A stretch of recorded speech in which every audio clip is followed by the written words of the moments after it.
Dear students, आज हम class 7th की बुक आधार का लेसन नंबर फर्स्ट पढ़ेंगे, जिसका नाम है इतने ऊंचे उठो। जिसकी कुछ पैराग्राफ्स हम पिछले वीडियो में पढ़ चुके हैं, जिसमें कवि ने बताया इतने ऊंचे उठो कि जितना उठा गगन है। कवि ने हमें बताया कि हमें निरंतर आकाश की तरह ऊंचा उठने का प्रयत्न करना चाहिए। हमें जाति का भेदभाव नहीं करना चाहिए, धर्म वेशभूषा का भेदभाव नहीं करना चाहिए, हमें किसी के प्रति ईर्ष्या नहीं करना चाहिए।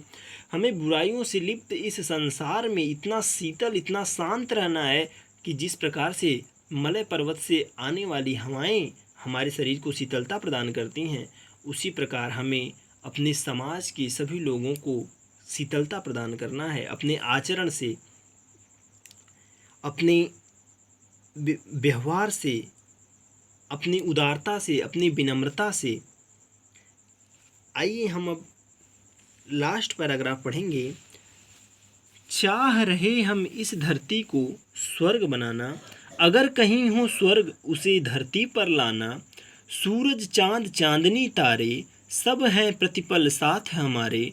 दो कुरूप को रूप सलोना, इतने सुंदर बनो कि जितना आकर्षण है। चाह रहे हम इस धरती को स्वर्ग बनाना, अगर कहीं हो स्वर्ग उसे धरती पर लाना।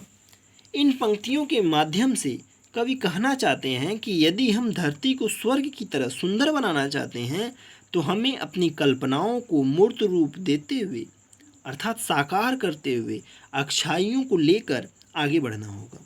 तभी हम सब मिलकर अपने समाज को सभी बुराइयों से ऊपर उठाकर एक खूबसूरत समाज की रचना कर सकते हैं और मानो धरती पर ही स्वर्ग का निर्माण कर सकते हैं। सूरज चांद चांदनी तारे सब हैं प्रतिपल साथ हमारे। कवि कहते हैं कि सूर्य, चंद्रमा और चंद्रमा का प्रकाश, तारों का प्रकाश, सूर्य का प्रकाश, सब हैं प्रतिपल साथ हमारे। यह सब निरंतर हमारे साथ बने हुए हैं। अर्थात कहने का तात्पर्य है कि जितनी भी प्राकृतिक चीज़ें हैं वह हमें परोपकार की भावना सिखाती हैं। जिस प्रकार से प्राकृतिक चीज़ों में किसी प्रकार का स्वार्थ नहीं होता, वे हमें निरंतर परोपकार की भावना सिखाती हैं। सूर्य हमेशा हमें प्रकाश देता है, चंद्रमा हमें शीतलता प्रदान करता है। उसी प्रकार हमें सूरज, चंद्रमा से परोपकार की भावना को ग्रहण करना चाहिए। दो कुरूप को रूप सलोना।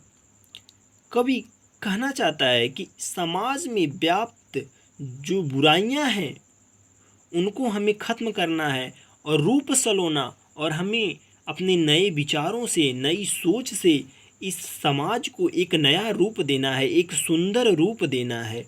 इतने सुंदर बनो कि जितना आकर्षण है। कवि कहता है कि हम जिस प्रकार से हम किसी आकर्षित वस्तु की ओर खींचे चले जाते हैं, उसी प्रकार अच्छी सोच के साथ हमें खुद को भी आकर्षक बनाना है। हमारे अंदर अच्छी सोच होनी चाहिए, हमारा आचरण अच्छा होना चाहिए। जिस प्रकार से लोग हमें देखें तो हमारी तरफ, हमारी सोच से, हमारे आचरण से, हमारे व्यवहार से हमारी तरफ आकर्षित हों। धन्यवाद।